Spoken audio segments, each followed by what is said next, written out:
Hello students, this is Tushar Patel, your physics teacher and welcome on Sankalp Bharat. So कैसे हैं आप सभी? How you all? कैसी चल रही है बच्चों जिंदगी? Come on everyone. So कुछ ही दिन बाकी है हमारी नीट की एग्जाम के लिए और यहाँ पे बारी होती है फिल्टर आउट करने की उन चीजों को कि कौन सी सबसे ज्यादा इंपॉर्टेंट है, कौन सी बहुत कम इंपॉर्टेंट है। इसीलिए आज मैं आप सभी के लिए ये ऐसा सेशन लेके आया हूं जिसमें पूरे नीट के सिलेबस को मैंने जांचा परखा है और उसमें से वो क्वेश्चंस जो सबसे ज्यादा रिपीट हो रहे हैं उनके टॉपिक्स और उसके ऊपर थोड़े प्रैक्टिस क्वेश्चंस आप सभी के लिए लेके आया हूं। जी हां, ये इकलौता ऐसा सेशन है जो आपको आपके नीट के स्कोर को एटलीस्ट 20-30% से स्कोर करके ऊपर लाके देगा। समझ में आ गया? So this is going to be one of the most important session on this beautiful channel, on this amazing channel. सो आप तैयार हो जाइए बच्चों। ये देखिए, ये हमारी स्लाइड भी रुक नहीं रही है। एनी विच वेज, चलिए। So we are about to start with this beautiful class जहां पे मैं आपको पूरे सिलेबस का हर एक वो टॉपिक जो बहुत रिपीट हुआ है नीट की हिस्ट्री में उसको बताऊंगा, उसके ऊपर कुछ क्वेश्चंस प्रैक्टिस कराऊंगा, कुछ आपको होमवर्क में दूंगा। जी हां, तो ये सेशन मेनली 2 पार्ट में होने वाला है। 2 पार्ट में ये सेशन होगा, यानी कि एक पार्ट जो मैं करूंगा, एक पार्ट जो आप खुद करेंगे। आपको अभी तक में नीट के बहुत सारे कंसेप्ट्स आते होंगे, आपने फिजिक्स बहुत बार पढ़ी होगी, बहुत सारे टॉपिक आते होंगे, बहुत सारे कंसेप्ट आते होंगे। आपको सिर्फ जरूरत है तो सही प्रैक्टिस करने के रिसोर्सेस की, और वहीं उसी जगह पे हमारा काम आ जाता है कि आपको उन टॉपिक को छान के दे दूं, उन टॉपिक की लिस्ट बना के दे दूं जो आने के चांसेस सबसे ज्यादा है, जो मोस्ट प्रोबेबली पूछे गए टॉपिक्स है। लिटरली मैं आपको कह रहा हूं, नीट की एग्जाम 5 तारीख को है। उसके बाद वापस आप इस चैनल पे आके बताइएगा मुझे, इस टॉपिक की लिस्ट जो मैं आज आपको दे रहा हूं ना, उसमें से आपको गारंटीड क्वेश्चंस मिलेंगे। ठीक है? सो आप सिर्फ और सिर्फ आज जो मैं करा रहा हूं उन टॉपिक्स को अच्छे से कर लोगे तो भी आप काफी अच्छा फिजिक्स में स्कोर कर पाओगे। सो फॉर गॉड सेक इधर उधर भटकना बंद करिए। जो फोकस रख के आप काम करेंगे अभी, वो आपके लिए काम आएगा। ठीक है? सो चलिए, let's get started with amazing session of NEET most repetitive questions. ठीक है? मजा आने वाला है, मजा आएगा बेटा। ठीक है? अच्छा, मैं आपको ये बता रहा था कि हम इसे 2 पार्ट में करेंगे, उसके बारे में एक बार बता दूं, then will go ahead with it. हम इसे 2 पार्ट में करने वाले इस सेशन को। एक घंटे अभी से लेके एग्जैक्टली 1 घंटा जब खत्म होगा, यानी कि अगली 60 मिनट्स, तब तक मैं जितने टॉपिक्स के क्वेश्चन आपको करा पाऊंगा कराऊंगा। उसके बाद के आपको होमवर्क में करना है। ठीक है? You have to do the homework, you have to do your part बेटा। मैं करूंगा उससे आपके स्कोर नहीं बढ़ जाएंगे, आप करोगे तब आपके स्कोर बढ़ेंगे। And I know you know this topics, आपको ये टॉपिक्स आते हैं। अगर आपको इन टॉपिक्स के क्वेश्चंस में कोई प्रॉब्लम हो रही है, सो आप हमारे नीट फिनाले वाले सेशन में जाइएगा, वहां पे भी इन क्वेश्चंस को मैंने कराया हुआ होगा। ठीक है? होगा ही होगा। और अगर आपको इनके कंसेप्ट्स में प्रॉब्लम हो रही है, then there is a concept booster series going on this channel, जिसमें मैं आपको एक एक कंसेप्ट पकड़ के कराता हूं। इफ लेट्स से मैंने गॉस लॉ आपको बोला होमवर्क में करना, तो गॉस लॉ का कंसेप्ट बूस्टर सीरीज है। मैंने आपको बोला मोमेंट ऑफ इनर्शिया होमवर्क में करना, देन मोमेंट ऑफ इनर्शिया का भी कंसेप्ट बूस्टर सीरीज है। समझ में आ गया? अगर आपको उन कंसेप्ट को सीखना है तो कंसेप्ट बूस्टर सीरीज में आप सीख सकते हैं, और मोस्ट प्रोबेबली तो अभी आपको कंसेप्ट आते ही होते। इसीलिए मैं आपके लिए ये पूरा जो पीपीटी लाया हूं, ये जो पूरा हमारा यहाँ पे प्रेजेंटेशन है, इसमें जहां तक भी 1 घंटे के अंदर क्वेश्चंस मैं कर पाऊंगा उतने मैं करके दूंगा। Rest is your homework. और उन सारे टॉपिक्स में से भी हर एक क्वेश्चन मैं नहीं करूंगा, मैं उस टॉपिक में से जितने पीवाईक्यूज है वो मैंने डाल दिए लास्ट 10 ईयर्स के, और उसमें से आपको मैं एक करके दिखाऊंगा, अगला आप करिएगा होमवर्क में। सो इसी तरह से आपकी प्रैक्टिस होगी बेटा। मैं सिर्फ आपको यहां पे, मेरा मेन काम है आज का कि आपको इतने बड़े फिजिक्स के सिलेबस में से इतने से टॉपिक्स निकाल के दे दूं जहां से मैक्सिमम क्वेश्चंस आने के चांसेस है। यानी कि होता है ना कि 40% ऑफ सिलेबस वो होता है जहां से मेजॉर 80% ऑफ पेपर आ जाता है। तो आज मैं आपको उस 40% ऑफ द सिलेबस की बात करने वाला हूं जिसमें 80% ऑफ पेपर आ जाएगा। And I guarantee on this topic बेटा, मैं आपको मेरे अनुभव के साथ में गारंटी देता हूं कि इन टॉपिक्स में से सवाल बनेगा ही बनेगा। फिर हम वापस नीट के एग्जाम के बाद पेपर डिस्कशन में मिलेंगे and you will be surprised to know इस टॉपिक में से क्वेश्चन आया होगा। समझा? So let's get started with this. Here we have the very first chapter, units and dimension. Units and dimension में से बेटा दो टॉपिक्स बहुत इंपॉर्टेंट है। एक है डायमेंशंस, अलग अलग चीजों के डायमेंशन पूछे जाते हैं, और दूसरा होता है एरर्स। ठीक है, एरर्स के ऊपर मैंने ऑलरेडी आपको एक कंसेप्ट बूस्टर सीरीज में सेशन कराया भी है। डायमेंशंस की लिस्ट होती है, आपको याद कर लेना होता है L1, M1, T1, ये सब बाकी आलतू फालतू चीजें जो भी है, you just need to remember it as it is. समझ में आ गया?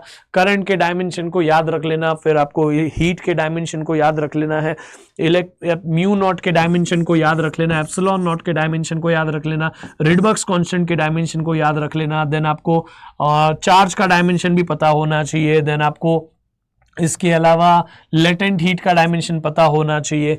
एक ग्रेविटेशनल कांस्टेंट कैपिटल जी का डायमेंशन आपको पता होना चाहिए। ये सारी चीजें हैं जो आपको आइडिया होनी चाहिए, इनके डायमेंशंस क्या है, इनके डायमेंशन क्या नहीं है, ये सब।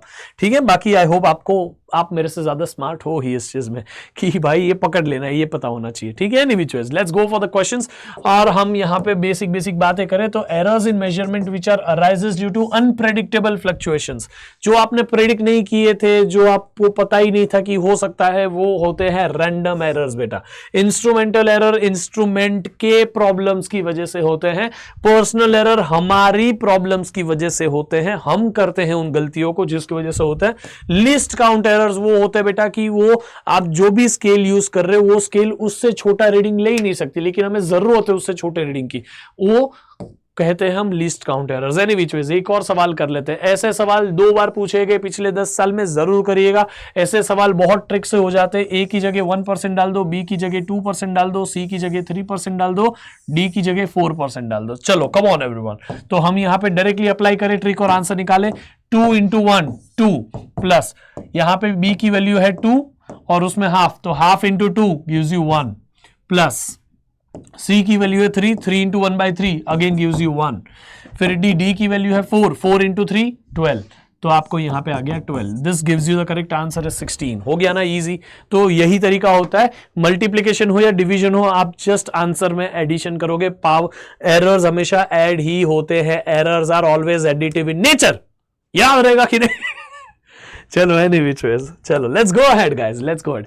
ये आपको पता ही है, मैक्सिमम पॉसिबल परसेंटेज एरर, ये सब तो आपको डेंसिटी का फॉर्मूला यहां पे देखो। Metal wire has mass this much, radius this much and length this much. ठीक है, ये लेंथ के बारे में बात कर रहा है। Maximum possible error in the density, density is mass upon volume.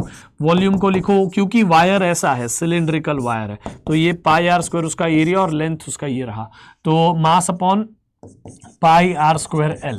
आपको अभी percentage error of density will be equal to percentage error of mass plus percentage error of radius, but उसको 2 से मल्टीप्लाई कर दो क्योंकि उसका पावर में 2 है, plus percentage error of length. ठीक है, ये चीजों को आप आंसर में लाइए, इसमें आप वैल्यूज रख दीजिएगा। मास का परसेंटेज एरर निकालने के लिए this upon this into 100, radius का percentage this upon this into 100, length का percentage error this into this upon this into 100। समझ में आ गया? I hope you will be able to do it. आप कर लोगे, है ना? सो करिए, आंसर जरूर मुझे कमेंट बॉक्स में बताएगा। Will go for the next topic, next chapter, motion in 1 dimension. Motion in 1 dimension, average speed average velocity के ऊपर सवाल आए हैं काफी बार। मोशन अंडर ग्रेविटी के लिए भी सवाल काफी बार पूछे जाते हैं। ठीक है, ये दोनों मोस्ट इंपॉर्टेंट टॉपिक्स है इस चैप्टर के। तो आपको motion average speed average velocity के लिए मैं फॉर्मूले बता देता हूं। आपको ना सबसे पहले याद रखना है, for the straight line motion, straight line motion के लिए जो मोशन स्ट्रेट लाइन में हो रहा है ऐसा यूनिडायरेक्शनल भी होना चाहिए। कैसा? यूनिडायरेक्शनल होना चाहिए।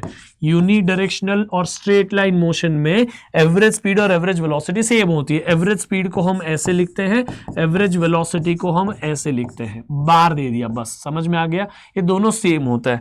अब जब ये दोनों सेम होते हैं तो आपको स्ट्रेट लाइन मोशन हो रहा है, एक ही डायरेक्शन में जा रहे हो, एवरेज स्पीड पूछे, एवरेज वेलोसिटी पूछे, आंसर सेम फॉर्मूले से लाइएगा। आपका एवरेज स्पीड का फॉर्मूला और एवरेज वेलोसिटी का फॉर्मूला अभी के लिए सेम ही मान लो, तो total distance upon total time या वेलोसिटी का हो गया total displacement upon total time. तो ये हो गया total distance upon total time. ठीक है। आपको अगर कोई स्टैंडर्ड क्वेश्चंस जो पूछे जाते वो ऐसे पूछे जाते कि हमने पूरी जर्नी को दो इक्वल डिस्टेंसेस में डिवाइड कर दिया, मतलब पूरी जर्नी जो हमने की उसको हमने दो इक्वल पार्ट में किया, इक्वल डिस्टेंसेस में किया। आप टोटल को डी ले सकते हो, इसको हाफ डी हाफ, मतलब हाफ डी, और इसको भी हाफ डी ले सकते हो, ऐसा भी कर सकते हो। किस कहने का मतलब यह है कि आपने पूरी जर्नी इक्वल डिस्टेंसेस के तरीके से की, कि आपने जो भी ट्रैवल किया इस डिस्टेंस में स्पीड v1 से ट्रैवल किया, इतना वापस सेम अमाउंट ऑफ डिस्टेंस आपने स्पीड v2 से ट्रैवल किया। तब एवरेज स्पीड और एवरेज वेलोसिटी आपको जो भी पूछा जाए वो होता है 2v1 v2 upon v1 plus v2। समझ में आ गया। अगर आपको इक्वल टाइम में बोलता है, किस में? इक्वल टाइम में। इक्वल टाइम आपको बोला है कि पूरी जर्नी आपने दो इक्वल टाइम में ट्रैवल की, टी टाइम तक आपने सेम स्पीड v1 से चले, वापस दूसरे टी टाइम तक आपने दूसरी स्पीड v2 से चले, तो आपका इस केस में एवरेज स्पीड का फॉर्मूला हो जाता है v1 plus v2 upon 2। Simple as that. ये दोनों में प्रॉब्लम में मत आइएगा बेटा, ये टाइम इक्वली डिवाइडेड है या डिस्टेंस इक्वली डिवाइडेड है। समझ में आ गया। अगर तीन पार्ट में किया है तो 3v1 v2 v3 upon v1 v2 plus v2 v3 plus v1 v3। अगर आपको यहां तीन इक्वल टाइम ड्यूरेशन में किया है v1 plus v2 plus v3 divided by 3। Simple as that. समझ में आ गया। मोशन और ग्रेविटी के लिए आपको काइनेमेटिकल इक्वेशंस पता होनी चाहिए। v is equal to u, आप ऊपर जा रहे हो तो माइनस, नीचे आ रहे हो तो प्लस, तो minus of plus gt। v square is equal to u square minus of plus 2gs। s बोल दो या h बोल दो आपके लिए, क्योंकि vertical distance is called as height, vertical displacement is height. फिर s की जगह h ले लो, h is equal to ut minus of plus half gt square. समझ में आ गया। याद रखेगा, this h is the displacement, this formula gives you the displacement not the distance. याद रखेगा, ठीक है।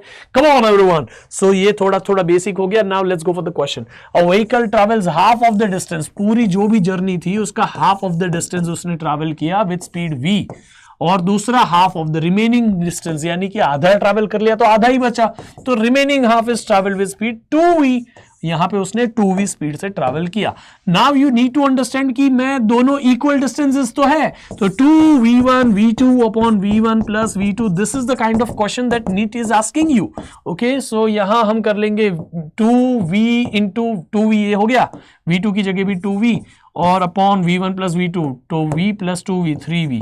आप बताइए, v स्क्वायर और ऊपर से एक नीचे से कैंसिल हो जाएगा, तो 2 into 2 4, v square upon 3v, v एक कैंसिल हो गया तो 4/3v। समझ में आ गया कैसे करना है, 4/3v। ये रहा, option D is the correct answer. I hope this is easy, right. Now will go for the next part. Quick. ये बहुत स्टैंडर्ड क्वेश्चन है, क्योंकि अगर कोई भी चीज फ्री फॉल करती है, फ्री फॉल के लिए ना आप हमेशा एक चीज याद रखिएगा, इनिशियल वेलोसिटी 0 ले लीजिएगा, बस as simple as that. Initial velocity 0 ले लेने का, बाकी जो मैंने आपको इक्वेशन बताई उसमें u की वैल्यू 0 डालिए, you will get the correct answer. v is equal to gt, v square is equal to 2gh, h is equal to half gt square. This are the formulas for free fall. Any which ways, हम जब भी free fall की बात करते हैं तो कितना displacement किया वो टाइम के स्क्वायर से प्रोपोर्शनल होता है, इसलिए आप 0 सेकेंड पे 0h ट्रैवल करोगे, h at 0 is 0, h at 1 second है ना, मैं प्रोपोर्शनल बोल देता हूं, ये 0 डिस्टेंस, h एट 1 सेकेंड, तो यहां हाफ g हो सब तो ठीक है, 1 का स्क्वायर 1, h एट 2 सेकेंड, 1 का स्क्वायर 2, अरे 2 का स्क्वायर 4, 1 का स्क्वायर 2, अरे भाई पागल हो गए सर। चलो यहां पे हो गया ये 2 का स्क्वायर 4, ये सारी डिस्प्लेसमेंट है बेटा। h इज डायरेक्टली, सॉरी, हाँ, ये h की वैल्यू है बेटा, जो टाइम के स्क्वायर से प्रोपोर्शनल है, तो टाइम की वैल्यू डाल दी तो h की वैल्यू ये आ गई 3, तो 3 का स्क्वायर 9, h एट 4 का स्क्वायर 16। अब आपको बोला है कि आपने first second, second second, third second, fourth second में कितना डिस्प्लेसमेंट किया, उसका रेशियो 0 से 1 सेकंड, तो फर्स्ट सेकंड हो गई ना बेटा, ये 0 से 1, 1 का, एक का डिस्प्लेसमेंट आपने किया। 1 से 2 यानी सेकंड सेकंड हो गई ये, तो 1 से 4, 3 का डिस्टेंस ट्रैवल किया। सेकंड से थर्ड, ये भी थर्ड सेकंड हो गई, तो इसमें आपने 4 से 9, 5 का डिस्प्लेसमेंट किया। फोर्थ सेकंड, थर्ड से फोर्थ सेकंड, तो फोर्थ सेकंड में आपने 9 से 16, 7 का डिस्प्लेसमेंट किया। 1 3 5 7, समझेगी नहीं? It's lollipop guys. ये 2-3 सवाल अभी आपके पास खुद करने के लिए भी होने चाहिए, पीवाईक्यूज में से आप करिए। Now will go for the next part, motion in a plane. Motion in a plane में प्रोजेक्टाइल मोशन के क्वेश्चंस बहुत आते हैं, मोशन ग्राफ के सवाल भी आते हैं। ठीक है, मोशन इन अ प्लेन में आपको पता होना चाहिए प्रोजेक्टाइल मोशन के सारे फॉर्मूलेज, वो बहुत इंपॉर्टेंट है। आपको एक लिस्ट बना लेनी है, उसमें से आंसर निकालना है। फॉर्मूलेज के अलावा आपको कुछ चीजें जो पता होनी चाहिए वो होनी चाहिए कि हॉरिजॉन्टल मोशन के लिए आपके पास x इज इक्वल टू, बोलिए, x is equal to u cos theta into t, यही एक फॉर्मूला है। और वर्टिकल मोशन के लिए आपके पास में जब फॉर्मूले लग रहे तो डायरेक्ट फॉर्मूला लगाओ, नहीं लग रहे तो आप कोई भी पॉइंट पे x की वैल्यू निकाल सकते हो, ये वैल्यूज डाल के। आपको हमेशा u और थीटा तो पता ही होता है, ठीक है। फिर टाइम कितने टाइम पे चाहिए तो x की वैल्यू मिल जाएगी, x की वैल्यू दिए तो उधर टाइम मिल जाएगा। वर्टिकल मोशन के लिए v at y, vy is equal to u sine theta, actually आगे माइनस लिया जाता है, माइनस gt। फिर vy square is equal to u square sine square theta minus 2gy, y is the vertical displacement, y is equal to u sine theta t minus half g t square. समझ में आ गया? This are the equations you can apply in vertical motion of projectile, this are the equations you can apply in horizontal projectile motion, मतलब horizontal part of the projectile motion. याद रखिएगा, motion graph में आपको displacement time graph दिया है, you want the velocity, तो आप उसके लिए फाइंड करिए स्लोप ऑफ द ग्राफ। ठीक है, वेलोसिटी टाइम ग्राफ दिया है, यू वांट द एक्सेलरेशन, तो एक्सेलरेशन के लिए आप वापस क्या फाइंड करिए बेटा, slope of the graph find करिए। ठीक है, slope of the graph find करिए।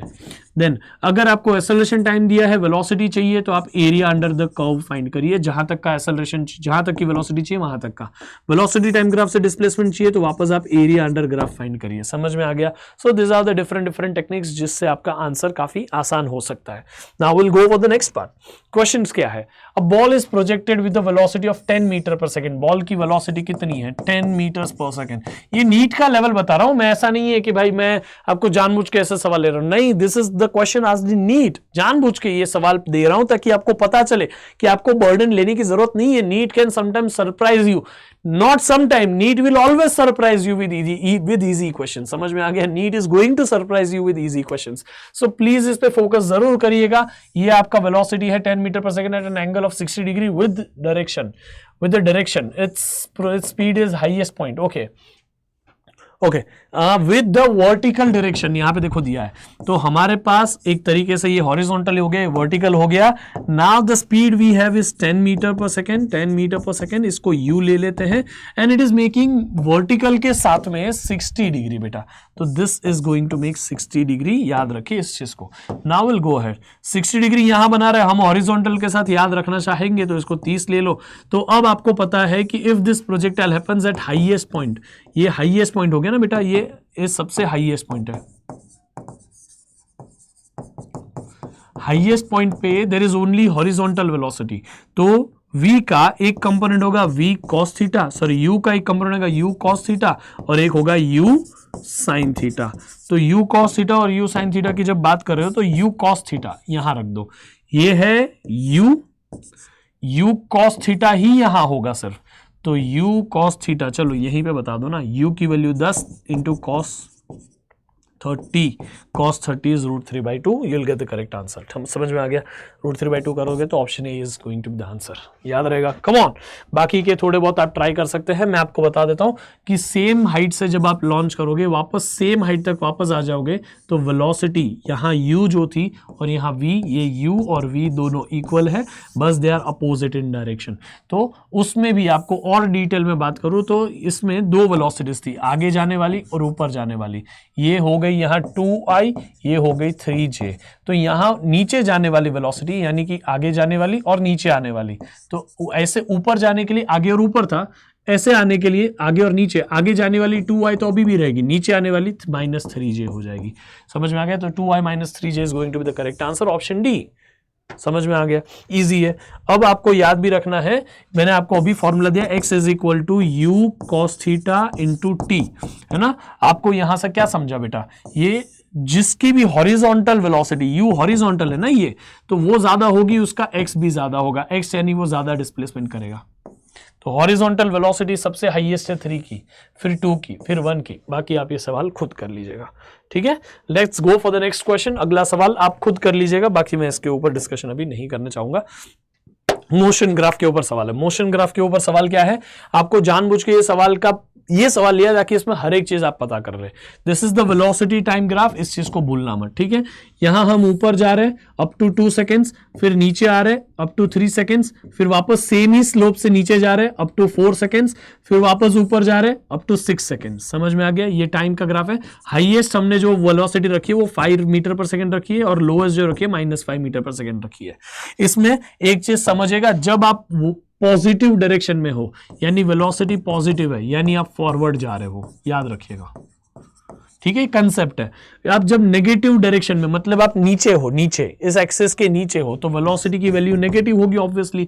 तो अब आप बैकवर्ड डायरेक्शन में मूव कर रहे होंगे। कहां पे मूव कर रहे होंगे? बैकवर्ड डायरेक्शन में, ठीक है। Now will go ahead. इसमें फॉरवर्ड बैकवर्ड समझ गया। इसके बाद जब हम बात करते हैं कि आपको ये पॉजिटिव और नेगेटिव, तो समझ गया। अगर आपका वेलोसिटी टाइम ग्राफ का स्लोप ऐसा इंक्रीजिंग है, तो आप बोलोगे कि वेलोसिटी टाइम ग्राफ का स्लोप जो है, स्लोप पॉजिटिव है, तो आप बोलोगे एक्सेलरेशन पॉजिटिव है। समझ में आ गया? स्पीड बढ़ रही है। अगर आपका ये स्लोप ऐसा नेगेटिव है, तो आप बोलोगे कि स्लोप नेगेटिव है, और वेलोसिटी टाइम ग्राफ का जो स्लोप है वही तो एक्सेलरेशन होता है, इसलिए एक्सेलरेशन भी नेगेटिव है, ठीक है। और अगर एक्सेलरेशन नेगेटिव है तो आपका वेलोसिटी कम हो रहा है। समझ में आ गया? फिर आप जब वापस यहां नेगेटिव डायरेक्शन में बैकवर्ड जा रहे हैं, नेगेटिव डायरेक्शन में है, मतलब नीचे के क्वाड्रेंट में, इसलिए वेलोसिटी नेगेटिव है, इसलिए बैकवर्ड जा रहे हैं। बैकवर्ड जाते जाते भी आपने ऊपर के डायरेक्शन में स्लोप है, यहां स्लोप पॉजिटिव है। समझ में आ गया? एक्सेलरेशन पॉजिटिव है और स्पीड बढ़ रही है। चलो, the question is motion in positive direction with positive acceleration. कहां पे पॉजिटिव डायरेक्शन में जा रहे हैं? ऊपर है तब। और पॉजिटिव एक्सेलरेशन, पॉजिटिव डायरेक्शन, क्योंकि हम ऊपर है स्पीड टाइम ग्राफ में, और पॉजिटिव एक्सेलरेशन। तो ये हो गया हमारा 0 से 2 सेकेंड तक। तो 0 से 2 के लिए हमारा ये केस है। मोशन इन पॉजिटिव डायरेक्शन, अभी आगे जा रहे हैं till time t1 and then turns backward with the same negative acceleration. Same negative acceleration यानी same slope यही में है। उसमें हम पॉजिटिव भी है, यानी वेलोसिटी पॉजिटिव है, हम फॉरवर्ड जा रहे हैं, वेलोसिटी नेगेटिव भी, हम बैकवर्ड भी जा रहे हैं। तो फॉरवर्ड बैकवर्ड दोनों है। कुछ टाइम तक हम फॉरवर्ड है, कुछ टाइम तक बैकवर्ड है। तो वो हो गया 2 से लेके 4 तक। तो 2 से लेके 4 तक ये रहा, ठीक है। Then motion in negative direction with positive acceleration, negative motion है, बैकवर्ड मोशन है, बट फॉरवर्ड पॉजिटिव एक्सेलरेशन है ना, पॉजिटिव एक्सेलरेशन यहां लिखा है, पॉजिटिव एक्सेलरेशन। तो ये रहा 4 से लेके 6 तक, 4 से लेके 6 तक, ये रहा 4 से लेके 6 तक। Displacement is 0। डिस्प्लेसमेंट निकालने के लिए आपको एरिया अंडर ग्राफ निकालना पड़ता है। Find out the area of this, find out the area of this. अगर आपको ऐसे भी थोड़ा डिफिकल्ट लगता है, so you do this thing. इतने ट्राइंगल का एरिया निकालिए, 1/2 × 2 × 5, है ना। 2 निकल गया, 5 हो गया। इसका भी एरिया निकाले 1/2 × 1 × 5, है ना। फिर इसका एरिया निकालिए, वो माइनस में होगा क्योंकि -5 सब्स्टिट्यूट करोगे आप। इसका भी एरिया निकालिए, सबका एरिया ऐड करिए, you will get the displacement is 0। तो टोटल डिस्प्लेसमेंट 0 टोटल मोशन के लिए है, तो इसीलिए ऑप्शन 3। आई होप आप ऐसा सब कर लेंगे। इसमें आपको बोला है t = 0 है यहाँ पे, और मोशन पॉजिटिव एक्स एक्सिस में हो रहा है। Velocity time graph is given, ये वेलोसिटी, ये है टाइम ग्राफ, और time is equal to 5 second तक पार्टिकल की पोजीशन बताइए। पोजीशन बोले, डिस्टेंस बोले, डिस्प्लेसमेंट बोले, हमें 0 से लेके 5 तक में, 5 को यहाँ मार्क कर लो। इतने ग्राफ का एरिया निकालना है, क्योंकि वेलोसिटी टाइम ग्राफ है, वेलोसिटी टाइम ग्राफ का area under the graph is going to give you the displacement, इसका डिस्प्लेसमेंट मिलेगा। तो आप इस ट्राइंगल का एरिया निकाल लीजिए, फिर इस रेक्टेंगल का निकाल लीजिए, फिर इस रेक्टेंगल का निकाल लीजिए, add all of them and you will get the correct answer. I want all of you to attempt this question, और आंसर में मुझे बताइए कि इसका आंसर क्या है, मतलब कमेंट बॉक्स में बताइए इसका आंसर क्या है। समझ में आ गया? Okay cool, let's go for the next part. ये भी देखो, पॉजिटिव एक्सेलरेशन तो वेलोसिटी बढ़ती है, नेगेटिव एक्सेलरेशन वेलोसिटी कम होती है। समझ में आ गया? It is as simple as that. Next question, next important chapter is NLM. NLM के ऊपर से कई सवाल आते हैं, मैं आपको बताना चाहता हूं, just a moment. Okay, NLM के ऊपर से पुली ब्लॉक वाले सवाल आते हैं कई बार ना, इसमें कंस्ट्रेंट, पुली ब्लॉक में ही कंस्ट्रेंट वाले क्वेश्चन भी पूछ लेते हैं, मतलब कंस्ट्रेंट मोशन वाले। तो कंस्ट्रेंट मोशन में आपको एक बहुत स्टैंडर्ड सा प्रोसीजर होता है। पहले consider all bodies as one, all bodies as one, a single body. अगर सारी बॉडीज को आप एक ही बॉडी कंसीडर कर लोगे, आपका काम वहां खत्म हो गया। फिर मेक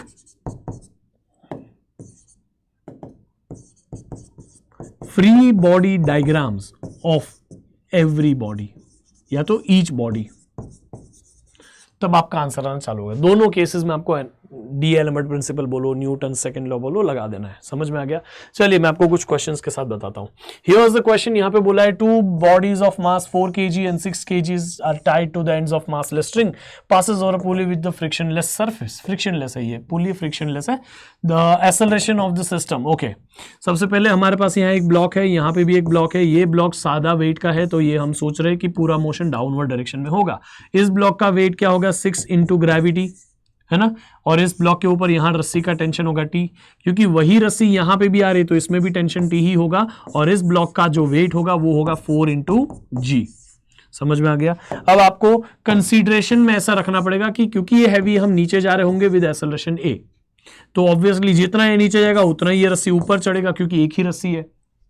ठीक है, बीच में रस्सी नहीं तो नहीं बन जाएगी। तो अब हम यहां पे पहले इसके लिए लगाते डी एलम्बर्ट प्रिंसिपल। वो क्या कहता है? जहां एक्सेलरेशन है उसको पॉजिटिव मानो, तो 6G वाला फोर्स पॉजिटिव है और उसके ऊपर वाला जो है टेंशन वो नेगेटिव है। सारी फोर्सेस हो गए इस ब्लॉक के ऊपर, इज इक्वल टू कर दो mass of this block into acceleration of this block. समझ में आ गया? ये हो गया। अब आप फिर इसमें क्या करोगे? इसके लिए डी एलम्बर्ट प्रिंसिपल लगा दोगे। जहां एक्सेलरेशन है उस डायरेक्शन को पॉजिटिव, तो टेंशन पॉजिटिव, नीचे वाले फोर्स -4G लिख देंगे। और इसके दोनों फोर्सेस हो गई, बचा कुछ नहीं, तो मास इंटू एक्सेलरेशन, तो 4 इंटू A। अब आप बोलोगे सर G को क्यों नहीं सब्स्टिट्यूट किया? G के टर्म्स में आंसर चाहिए, दैट इज वाई G को सब्स्टिट्यूट नहीं करने का मतलब बनता है, याद रहेगा। ओके कम ऑन, अब आपके यहाँ आपको सिर्फ एक्सेलरेशन ही चाहिए, सो एक काम करो, T को एलिमिनेट कर दो। तो T की वैल्यू क्या आएगी? 4A + 4G, तो 4A + G लिख लूं यहाँ पे। अरे -4G उधर जाएगा, +4G हो जाएगा, 4 कॉमन, 4A + G हो गया। तो T की वैल्यू को सब्स्टिट्यूट कर दोगे आप यहाँ पे, तो 6G माइनस T की वैल्यू हो गई 4A, चलो 4A - 4G लिख लो, 4A + 4G, है ना। आपने माइनस के साथ किया तो बीच में माइनस साइन आ जाएगी, इज इक्वल टू 6A। अब 4G - 6G - 4G 2G, ये -4 उधर जाएगा तो +4 है, तो 6A और 4 है तो 10A। तो यहां पे हो गया G is equal to G 2/10 और ये हो गया A की वैल्यू हो गई G/5। Option B is the correct answer. समझा कि नहीं कैसे किया? बाकी आपको टेंशन पूछ सकता था, तो इन दोनों इक्वेशन को साइमल्टेनियस सॉल्व करो, एक्सेलरेशन एलिमिनेट करने की ट्राई करो, you will get the tension, याद रहेगा। Now there is a beautiful question, this is a question from constraint motion. 2-3 साल से ऐसा सवाल नहीं पूछा, इसलिए इस बार आने के चांसेस बन जाते बेटा। तो हम इसमें सबसे पहले कंस्ट्रेंट मोशन के लिए आपको याद रखना है, कंस्ट्रेंट मोशन एक दूसरे के धक्के से चलते हैं या एक दूसरे के खिंचाव से चलते हैं। तो पहले consider all the bodies as single body, एक सारी बॉडी को एक बॉडी बना दो। तो पहला हो गया, हमने एक बॉडी बना दी। अब इसमें हमारे पास टोटल एक्सटर्नल फोर्स ये एक ही है, और हमें बोला है the block ABC 4 kg 2 kg 1 kg are in contact frictionless surface, force of 14 newton is applied. ये 14 न्यूटन फोर्स अप्लाइड कर दिया, तो हमने यहाँ 14 न्यूटन की फोर्स अप्लाई की है। और कंबाइन कर दोगे तो 4 kg plus 2 kg plus 1 kg which gives you how much बेटा, 4 प्लस 2 प्लस 1 6 7 kg हो गया, ये हो गया 7 kg। और आपको जैसे ही आपको ये कंबाइन मिल गया, आप सीधा यहां पे पता करिए, क्योंकि फोर्स ऐसे लगा रहे हो तो एक्सेलरेशन ऐसे होगा, तो F इक्वल टू ma कर दीजिए। टोटल फोर्स कितनी है, सिर्फ 14 है।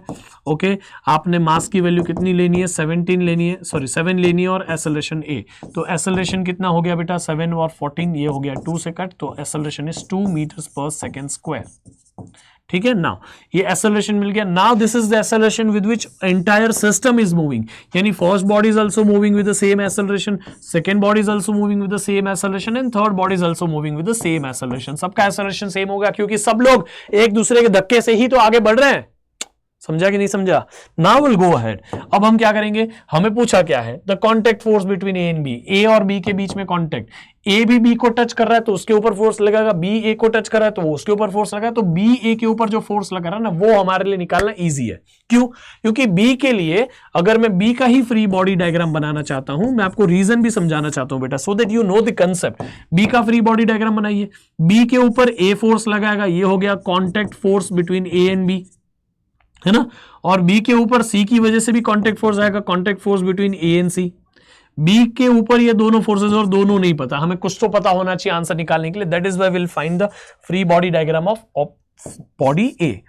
ए के ऊपर हमारे पास एक्सटर्नल फोर्स लग रही है यहां से 14 न्यूटन, हमारे पास ए को टच कर रहा है बी ऐसे, तो force between A and B ये रही। अब आपको पता है कि ए बोलो या बी बोलो, all the bodies are moving with the same acceleration A, और उस एक्सेलरेशन ए की वैल्यू है 2 मीटर्स पर सेकेंड। अब आप यहां पे डी-एलम्बर्ट प्रिंसिपल अप्लाई करिए, बोलिए, तो समेशन ऑफ फोर्स, जहां एक्सेलरेशन वो पॉजिटिव डायरेक्शन, तो ये पॉजिटिव, तो प्लस 14 इज इक्वल टू, हम क्या कर रहे हैं बेटा, summation of force is equal to mass times acceleration, सारी फोर्सेस ऐड कर दो, एक्सेलरेशन के डायरेक्शन में पॉजिटिव 14, नेगेटिव हो गया minus force between A and B, और इज इक्वल टू सारी फोर्सेस हो गई, is equal to mass of the body, mass of body A का मास कितना है 4 kg, तो 4 into acceleration is 2, acceleration is 2। आपको ये तो डाउट नहीं आ रहा ना कि अरे सर हमने 7 kg का एक्सेलरेशन, अरे 7 kg में ही तो ये तीनों है ना, 4 + 2 + 1, इसीलिए बेटा। तो आपको ये देखो, माइनस एफ ए भी इधर ले लो, force between A and B is इधर, 4 2 8, 8 यहां पे चला गया, 14 - 8, 14 में से 8 निकाल दो तो आपको मिलेगा 6। That's wow, B is the correct answer. I hope आप सभी को समझा। This is easy, right? Cool. Pulley block है, अगेन आप कर पाओगे, मैं सिर्फ आपको मदद कर देता हूं, क्योंकि यहां एक रस्सी है तो इसके ऊपर टेंशन T1 ले लो, इधर भी टेंशन T1 आएगा, ठीक है। इसका वेट हो गया, वेट सबका मास जो है हमें बोला है सेम लेने, ईच ऑफ मास 2 kg, तो यहां 2 इंटू जी की वैल्यू 9.8 लेनी है, तो 2 इंटू 9.8 इसका वेट हो गया, ठीक है, ये इसका वेट हो गया। इस पे एक रस्सी ऊपर है, एक रस्सी नीचे, तो नीचे का भी टेंशन होगा T2, दूसरी रस्सी है इसलिए T2, इसके लिए एक ही रस्सी तो उसके लिए ऊपर T2, नीचे हो गया इसका वेट, इसका भी वेट 2 इंटू 9.8, इसका भी वेट हो गया 2 इंटू 9.8, तो T2 + 2 इंटू 9.8, ठीक है। अब मैं आपको सिर्फ ये बताना चाहता हूं कि मान लो कि पूरा ब्लॉक सिस्टम नीचे जा रहा है विद एक्सेलरेशन A, और ये पूरा ऊपर जाएगा विद एक्सेलरेशन A, ठीक है। इसके लिए डी-एलम्बर्ट की इक्वेशन लिख देता हूं, बाकी सॉल्व तो आप कर ही लोगे, आपको सिर्फ टेंशन निकालना है, ठीक है। तो टेंशन निकालने के लिए आपको यहां पे इसका इक्वेशन लिखना है, तो ऊपर के डायरेक्शन में एक्सेलरेशन लिया है इसलिए ऊपर T1 पॉजिटिव, नीचे जो है -2 इंटू 9.8 नेगेटिव, ये वेट है ना इसका, ए का weight 2 into 9.8 is equal to सारी फोर्सेज हो गई, मास क्या है इसका 2 और एक्सेलरेशन इज ए। ये फर्स्ट की इक्वेशन हो गई। सेकेंड की इक्वेशन लिखो, सेकेंड की इक्वेशन, ऊपर T1, हम नीचे जा रहे हैं इसलिए नीचे का पॉजिटिव, तो प्लस T2, नीचे उसका वेट भी है ना सेकेंड ब्लॉक का, तो 2 + 2 इंटू 9.8, ऊपर T1 इसलिए माइनस T1, और इसका मास कितना है, सारी फोर्सेस हो गई, इधर 1 2 3 सारी हो गई, 3 ही फोर्सेस थी, इसका वेट, नीचे वाले रस्सी का टेंशन, ऊपर वाले रस्सी का टेंशन, फिर बचा मास इंटू एक्सेलरेशन, मास इसका 2 है, एक्सेलरेशन A है। थर्ड क्या है, ये है C, थर्ड ब्लॉक जो है ये रहा। आप देखोगे तो ये है नीचे के डायरेक्शन में उसका वेट, और हम जा रहे हैं नीचे इसलिए +2 इंटू 9.8 ले लेंगे, माइनस ले लेंगे T2, और दोनों फोर्सेज ही है, उसके अलावा तो मास इंटू एक्सेलरेशन, तो 2 इंटू A।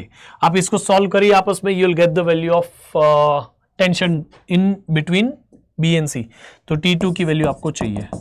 ठीक है, solve this, you will get the correct answer. आपको करेक्ट आंसर आ जाए कमेंट बॉक्स में कमेंट करके जरूर बताइएगा। ठीक है, will go for the next chapter, work, energy and power. इसमें ना काफी बार इंटीग्रेशन डेरिवेटिव्स वाले सवाल पूछे गए या ग्राफ के। तो मैं आपको बता दूं, अगर आपको ग्राफ दिया जाए, ग्राफिकल मेथड से दिया जाए, तो फोर्स और डिस्प्लेसमेंट का ग्राफ होगा, find the area under graph, इसका एरिया निकाल लीजिए, तो भी आपको यहां से एरिया निकालने पे वर्क डन मिल जाएगा। या फिर आपको फोर्स का इक्वेशन दिया होगा डिस्प्लेसमेंट के टर्म्स में, उसका डेरिवेटिव ले लीजिए। क्या लीजिए? डेरिवेटिव, सॉरी इसको इंटीग्रेट करिए, इसको इंटीग्रेट करिए, क्योंकि जब भी एरिया निकालना होता है तो इंटीग्रेशन करना पड़ता है, तो integrated, so you will get work done. समझ में आ गया? दो ही चीज है, ग्राफ दिया है फोर्स और डिस्प्लेसमेंट का, find the area under graph, you will get work done. आपको फोर्स का इक्वेशन दिया डिस्प्लेसमेंट के टर्म्स में, find the edge, find integrated, you will get the work done. Simple as that, as easy as that बेटा। Come on, will go for the next one. ये है हमारे पास फोर्स का equation, X on the particle in Y direction. Okay, Y के direction में है तो वाई का यहां वैल्यू भी है। ठीक है, force is in newton, Y is in metre, all in SI unit, no problem. Work done by the force to move the particle from y is equal to 0 to y is equal to 1. Work done चाहिए. Work done is integration करना पड़ता है force का with respect to displacement. Come on, do you know the force? Yes. Is it in terms of displacement? Yes. But यहां displacement को s ना लेके y लिया है, की फर्क पैदा है ना। Any which veg, let's go ahead. So integrate करेंगे, लेकिन यहां y की वैल्यू 0 से 1 जा रही है, सो lower limit is 0, upper limit is 1, है ना। Let's integrate it. सो 0 से 1 तक इंटीग्रेशन करना है फोर्स की इक्वेशन का, which is 20 plus 10y।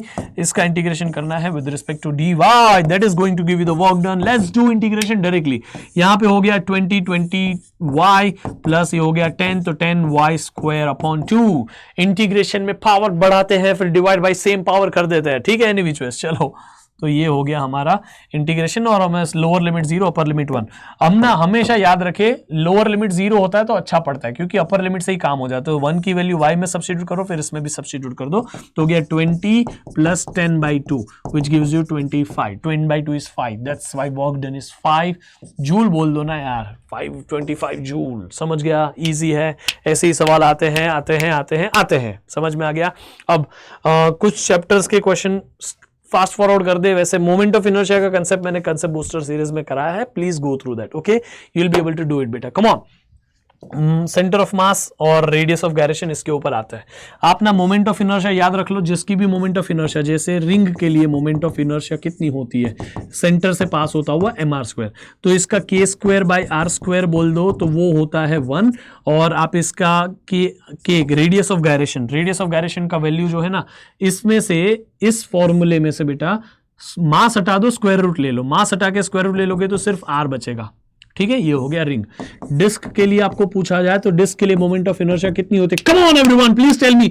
I am trying to make you revise the topic as well. Quick revision होना चाहिए, कम ऑन, ताकि आपको क्वेश्चंस करने आसान लगे। हाफ mr² होता है, इसको आपको k²/r² की वैल्यू कभी चाहिए होती है तो आप सीधा सीधा लिखोगे हाफ, क्योंकि यही नंबर k²/r² होता है, और इसमें आपको k की वैल्यू चाहिए। Take the square root, remove m, तो 1/रूट में आ जाएगा 1/2, और r का रूट, r² का root r। Then you have solid sphere का रेडियस ऑफ गायरेशन के लिए पहले मोमेंट ऑफ इनर्शिया 2/5 mr² होता है, याद रखिएगा। Now we'll find the k²/r², k²/r² which is going to be 2/5, और k की वैल्यू कितनी होगी? Come on everyone, take the root, remove m, root of 2/5, और ये हो गई r। Now let's go for the hollow sphere के लिए कितनी होती है moment of inertia, which is 2/3 mr²। We'll go here, और हम यहां बोल देंगे कि I की सॉरी k²/r², k²/r² कितना होता है? Let's change the colour of pen. k²/r² होता है 2/3, और k की वैल्यू होती है, take the root, remove m, root of 2/3 r। समझ में आ गया? So this are the values of radius of gyration. इसमें आपको रिंग हो गया तो हॉलो सिलेंडर हो गया, डिस्क हो गया तो सॉलिड सिलेंडर भी हो गया। आई होप आप इसे याद रखेंगे। ठीक है, बाकी आपको पता है कि अगर आपके पास हॉलो कोन होता, हॉलो कोन, ये क्या है बेटा, हॉलो कोन।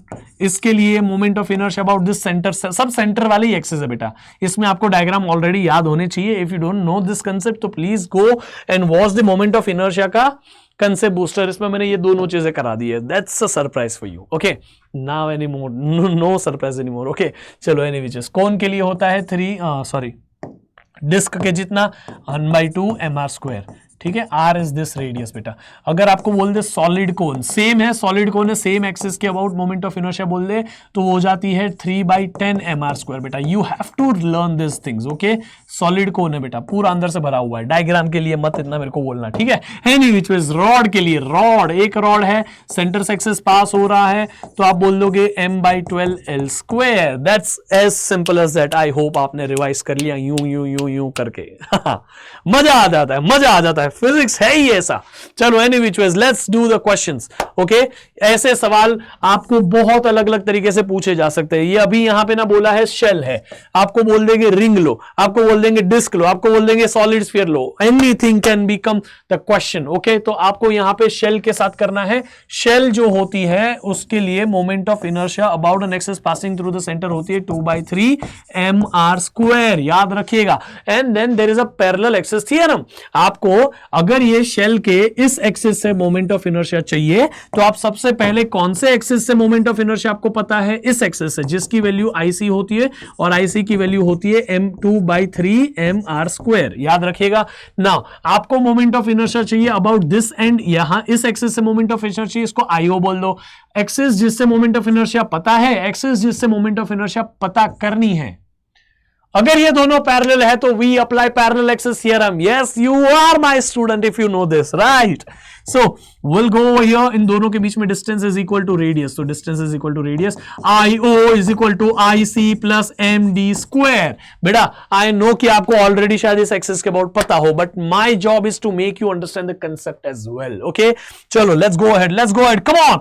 IC की वैल्यू 2/3 mr² प्लस m का m, d is the distance between two axes which is r, mr², and 2/3 mr² plus mr² gives you 5/3 mr²। सो कोई भी ऐसा एक्सिस जो इस शेल के एंड से पास हो रहा उसके मोमेंट ऑफ इनर्शिया इतनी होती है।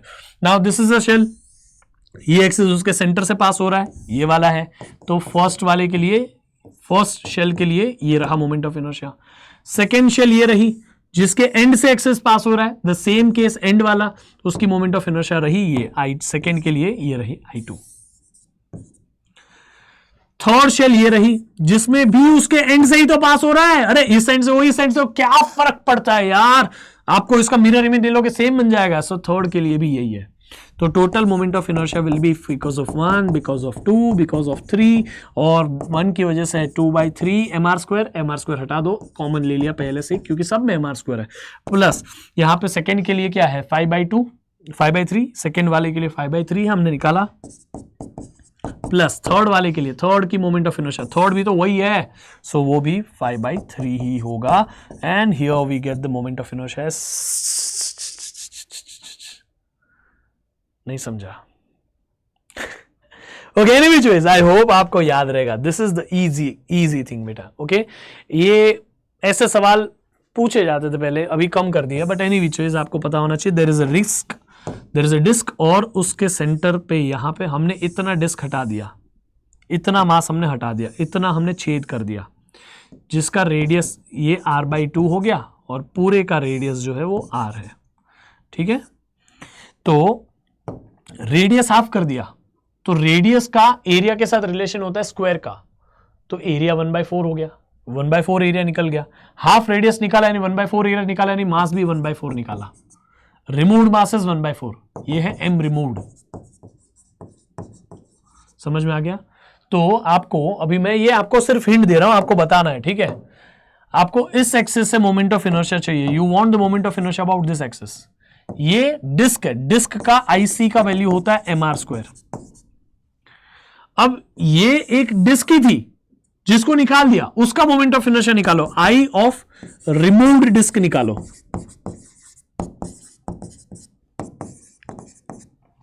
रिमूव्ड डिस्क जिसका मास कितना है, ठीक है, moment of inertia about this axis, centre वाले एक्सिस पे डिस्क का मोमेंट ऑफ इनर्शिया कितना है। तो पहले वो बता दो, ये मास कितना है, m/4 हो गया, रिमूव्ड का मास m/4 और इसका रेडियस r/2, तो हाफ mr स्क्वायर का स्क्वायर, हाफ mr स्क्वायर होता है ना, सॉरी हाफ mr स्क्वायर होता है, हाफ का हाफ, m का m/4 हो गया, r का r/2 का स्क्वायर हो गया,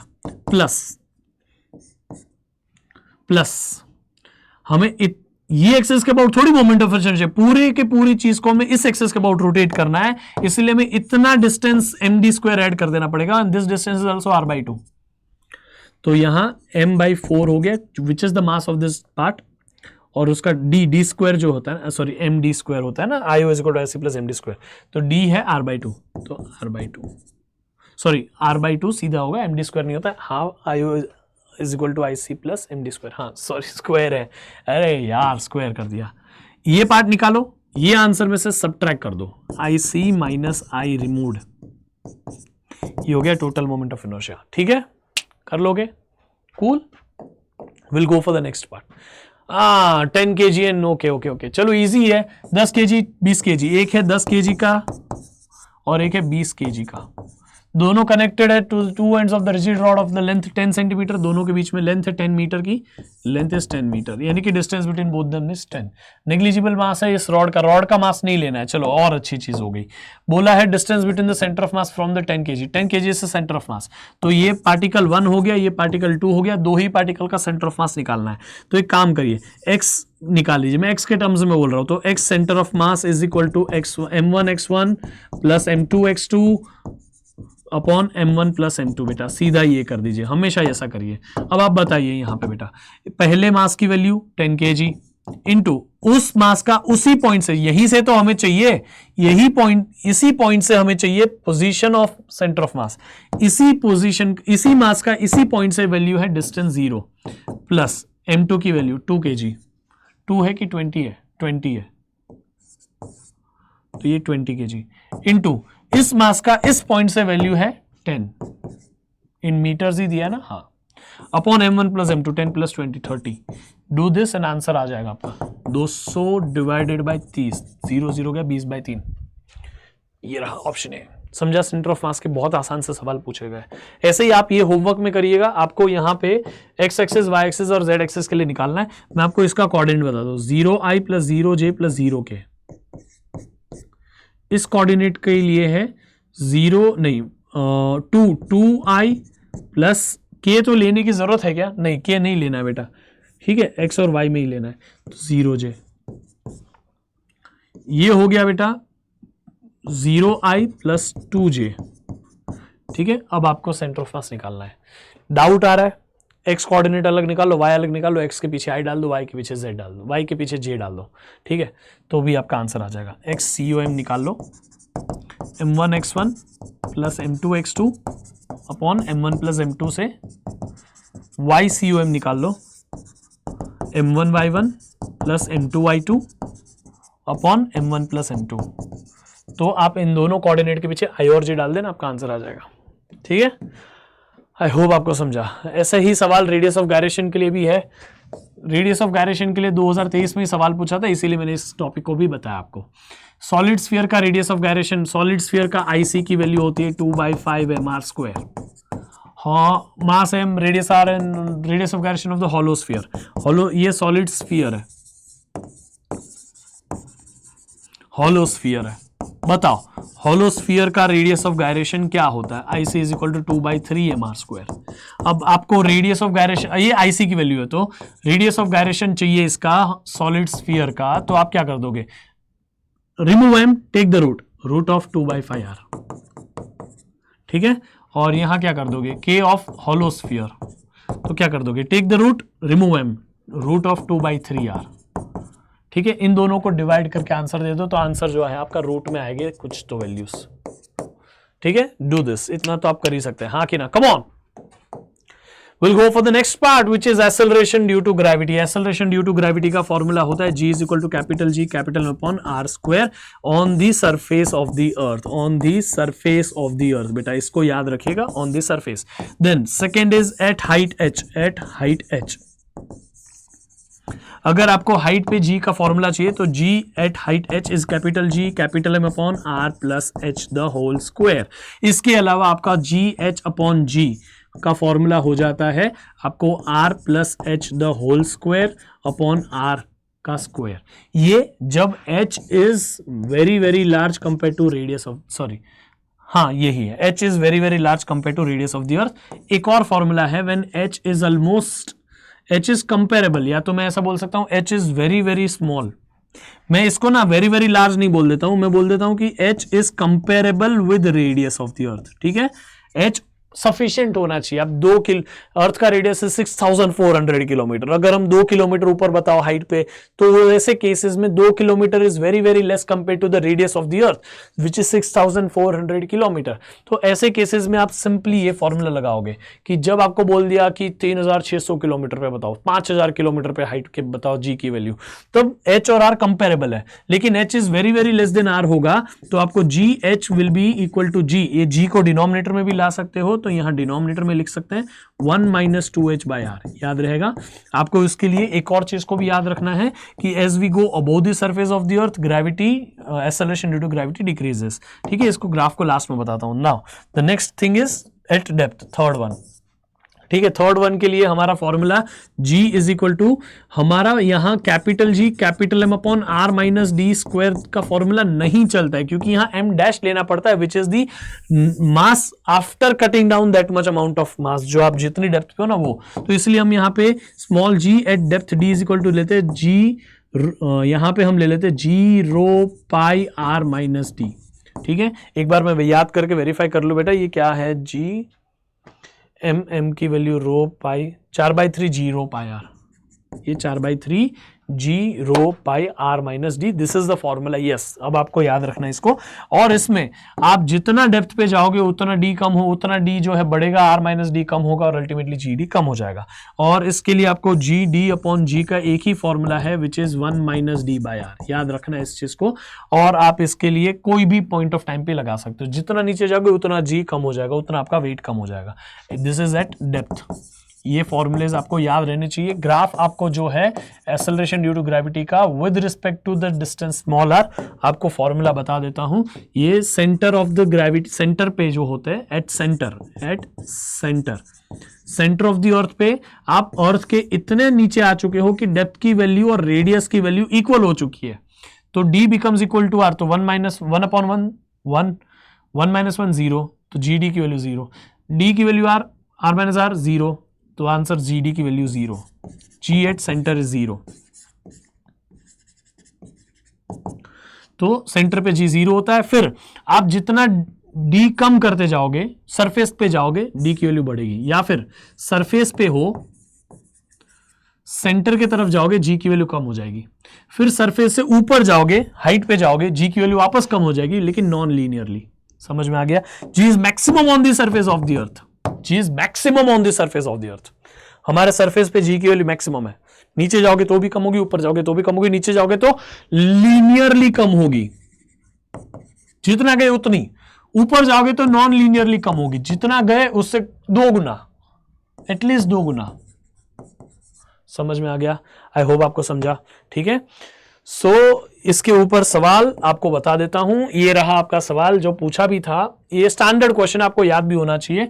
आपको बोला है at what depth which of the value of acceleration due to gravity becomes 1/n times the value of acceleration due to gravity on the surface of the earth, यानी कि कितनी डेप्थ पे जी डी की value 1/n times होती है g on the surface of the earth के। तो G D is equal to ji 1 minus D by R, हमारा फॉर्मूला अभी हमने देखा। और यहां हम सिंपली क्या कर ले, जी डी की वैल्यू को रख ले g अपॉन n, और यहां g का g 1 minus D by r करिए, you will get the correct answer. इसको सिंप्लीफाई करने के बाद ये आ जाएगा ऑप्शन ए।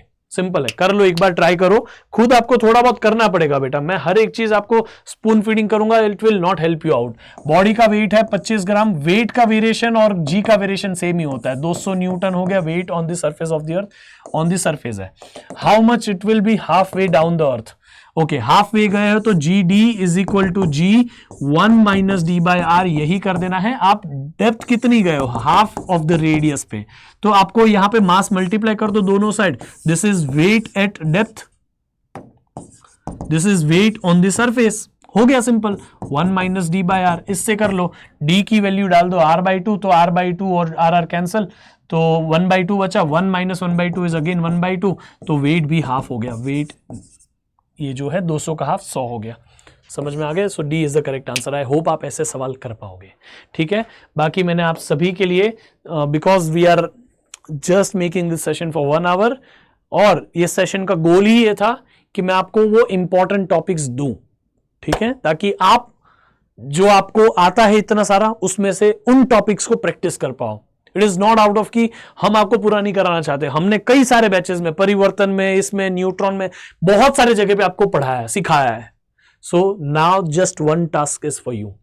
ये नोट्स आपको दूंगा, ये देखो कहां आसान सवाल पूछ लिए, देखो डेप्थ निकाल लिए, है ना। नीट में डेप्थ वाले क्वेश्चन कितने सारे पूछे, क्योंकि students make mistake over there, that's why NEET is going to ask you. ये क्वेश्चन देखो, ये भी पूछा था नीट में, आपको एक्सेलरेशन ड्यू टू ग्रेविटी का वेरिएशन बताना, अभी मैंने बता दिया आपको, है ना। ये देखो, ये रहा। So this are the question that NEET is going to ask you, आपको याद रखना है, ठीक है। सो आई होप कि मैंने जो आपको कराया वहां तक तो समझा, आगे के सारे टॉपिक्स के ऊपर मैंने यहां पे बता दिए कि इस चैप्टर में से ज्यादा करके क्वेश्चंस कौन से आते हैं, उसके कुछ कुछ क्वेश्चंस भी कराए। यहां पे डायरेक्ट आंसर में बता दूं, वेट अपॉन एरिया, एक वायर का जो नीचे हमने वेट लगा दिया और उसके ऊपर कितना एरिया ए है, तो स्ट्रेस क्या हो गया, डब्ल्यू अपॉन ए। इतना आसान आसान चीजें बेटा, आपको बहुत इजी चीजें पूछी गई है नीट में, लेकिन सबसे ज्यादा रिपीटेड टॉपिक्स कौन से, उसके लिए मैंने आपको यहां लिस्ट बना के दी है। प्रेशर वाला, सरफेस एनर्जी वाला, सरफेस टेंशन वाला क्वेश्चन, ये सब।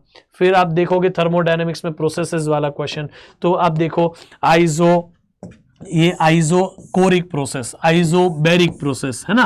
प्रेशर कांस्टेंट रह रहा है, प्रेशर नहीं बढ़ रहा है, वॉल्यूम कांस्टेंट रहा है, वॉल्यूम नहीं बढ़ रहा है, adiabatic process, isothermal process. Similarly isochoric process, isobaric process, adiabatic process, isothermal process, ये सब बहुत ईजी है, बहुत ईजी है, ठीक है।